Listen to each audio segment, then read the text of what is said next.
I wanted to take a brief break from covering the unfolding accusations of heresy against Pope Francis, partly to let the story develop over the weekend before returning to it, but also to cover something important that I've been meaning to bring up.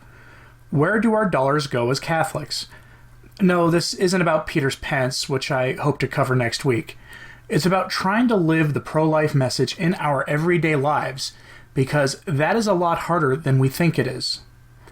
The broader culture funds all sorts of evil practices, from institutionalized Moloch worship to prostitution on film through private corporate giving, and, as Catholics, we should probably avoid doing business with those kinds of companies whenever possible. So to that end, I'm going to go over, in brief, some of these companies for you. But before we get started, I wanted to continue to make the call for submissions to the blog, returntotradition.org. I can't offer payment for submissions at this time, but the blog does get hundreds of hits each day, so feel free to submit your art, poetry, opinion pieces, or reflections via email. A link is in the description. Also, by popular request, I have a P.O. box, so you can send real mail. Send your hate mail, bricks, prayer cards, or whatever to the address in the description of this video. Finally, if you want to support the work of this channel, you can do so for as little as $1 each month on Patreon and Subscribestar. As always, a special thank you to the patrons of this channel. Now, on to the news. You may have noticed that I haven't had a call for viewers becoming patrons for a little while. The reason for that is because I had been using PayPal to accept single donations before a viewer like you pointed out that PayPal supports Planned Parenthood. I hadn't known that at the time.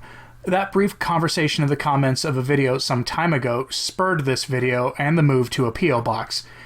It's hard to keep up with which corporate entity is supplying funds for the Satanists at Planned Parenthood, and when I had last checked, PayPal hadn't really been on that list. That had been some time ago, as I recently learned.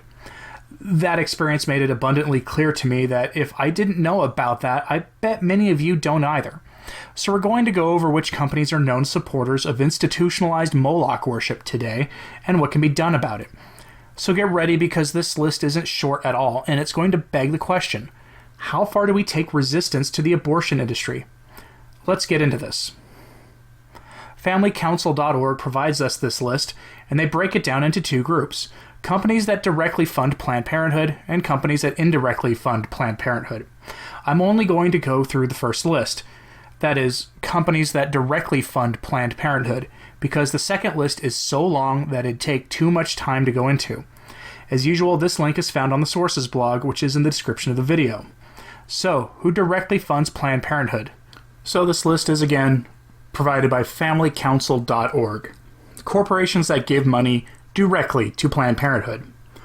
The following companies have contributed money directly to Planned Parenthood: Adobe, Aetna, Allstate, American Express, Amgen, AutoZone, Avon, Bank of America, Bath and Body Works, Ben & Jerry's, Blue Cross Blue Shield, Boeing, BP, British Petroleum, Charles Schwab, Clorox, Craigslist, Converse, Deutsche Bank, Diageo, Dockers, Energizer, Expedia, ExxonMobil, Fannie Mae, Freddie Mac, Frito-Lay, General Electric, Groupon, Intuit, Jiffy Lube, JP Morgan Chase, Johnson & Johnson, Kaiser Permanente, Kraft Heinz, Levi Strauss, Liberty Mutual, The March of Dimes, Microsoft, Mondelez International, Monsanto, Morgan Stanley, Nike, Oracle,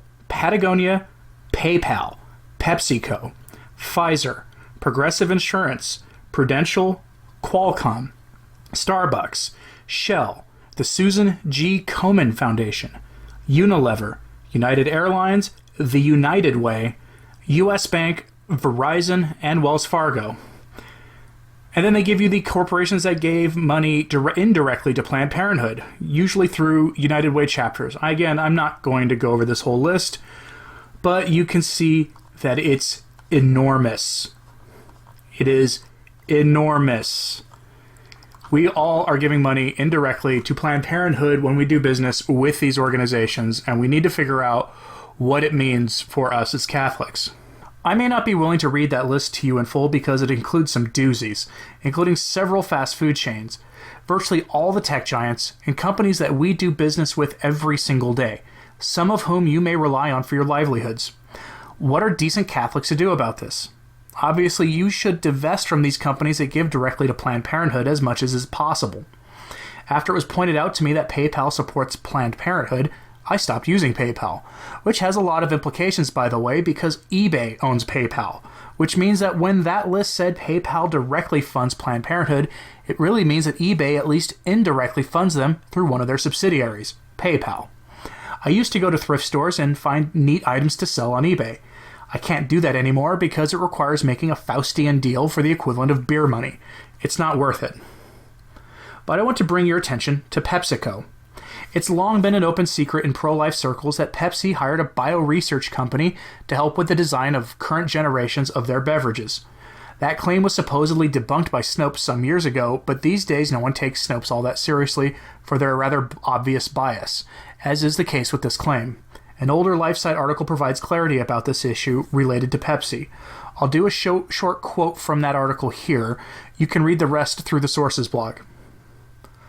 Quote, bottom line, there are no aborted embryonic or fetal cells in any of PepsiCo's final products. But abortion cells are used in the development of artificial flavor enhancers by biotech company Cenomix, with which PepsiCo signed a 4-year, $30 million agreement in 2010 for research and development. No Pepsi products containing Cenomix flavor enhancers should be expected until 2013.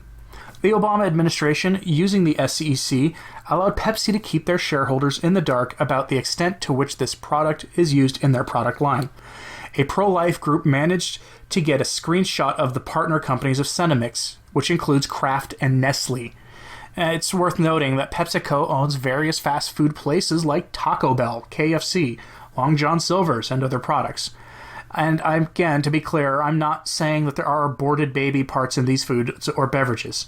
Cenomix used a cell line derived from fetal kidney cells, meaning that their products, by extension, Pepsi products, benefited from abortion directly. So again, I ask, what do you do? Do you join the people who no longer buy Pepsi products? Do you choose your battles? I'm really not sure what to do on this.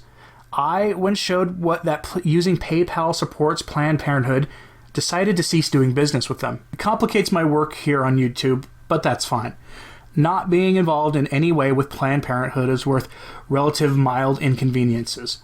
What do you think about all this? How far are you willing to go to not be complicit in any way in the worship of Moloch in this country?